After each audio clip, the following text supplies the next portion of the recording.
Hi everyone, I wanted to go over insertion today with using our curets. So first you would need to find the correct working end. I have a couple videos on that already. And then you'll want to get in the get ready zone. And the get ready zone is going to be your middle third of the tooth. So this would be our cervical third. This would be the middle third. And then this would be the coronal third. Okay, so you're going to be in the middle third, and so in this band right here. All right, so that's your get ready zone. Next up, you want to start in the place where you're going to be inserting, right? So when we first start a premolar, that's a posterior tooth, so we're going to start at the distal facial line angle, or if you're working on the lingual, the distal lingual line angle, and that's about right here. Okay, now if I were to line up, you can see that this would be about, let me see if I could show you like this. Now, knowing that this is a universal curet, that means that that face is 90 degrees to the lower shank of the tooth, or sorry, lower shank. So 90 degrees to the lower shank, that means it's completely perpendicular. It's a universal instrument. I can use it in the anterior and the posterior. So then from here, I know that since this is 90, this would be about 70. And if I want to get to 0 to 40, I am going to bring my handle up, in this case, because I'm on the maxillary. If I was on the mandibular, my handle would look like it's going down a little bit. I'd point my toe, kind of lead with my toe, and let me get set up again and actually look at the tooth. Right, close my angle, and then lead with my toe, and then I'm going to go gently insert. And then after I find my calculus deposit, I think I found it, I'm going to reestablish my angulation to about 70, and then get ready to activate my stroke, and then I could start taking my stroke.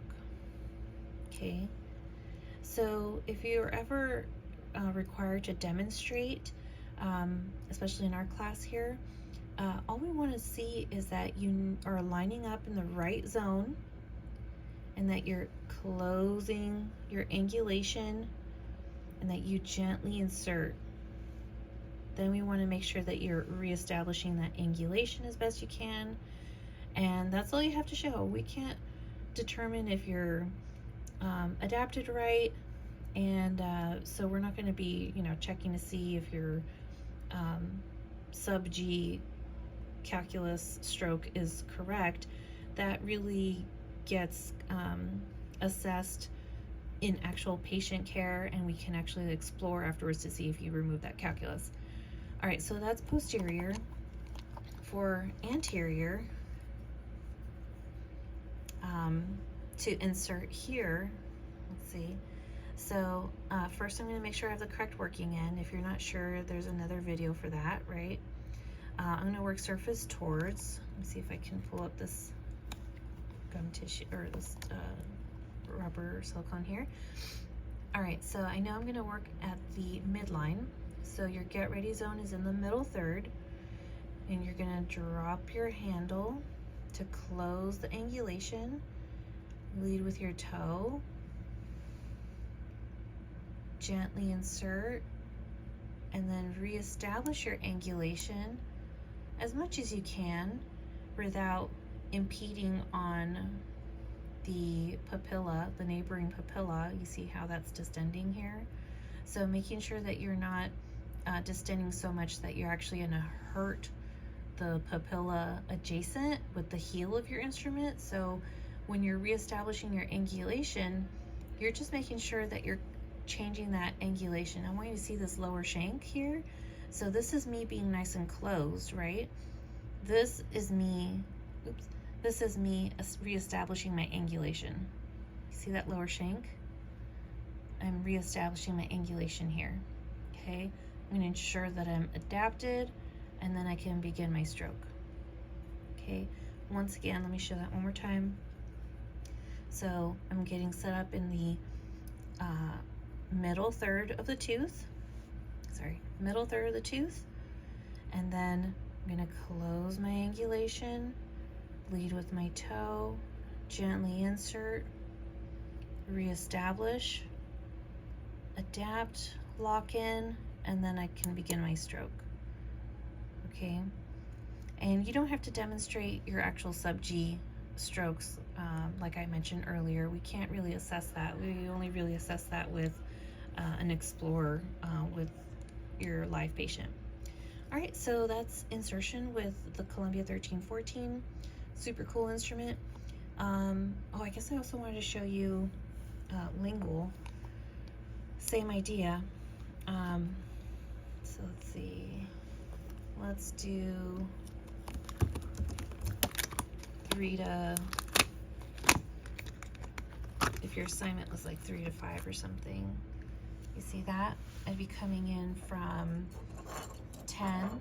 I'd be using indirect vision, and to insert, first I'd make sure I have my right working end.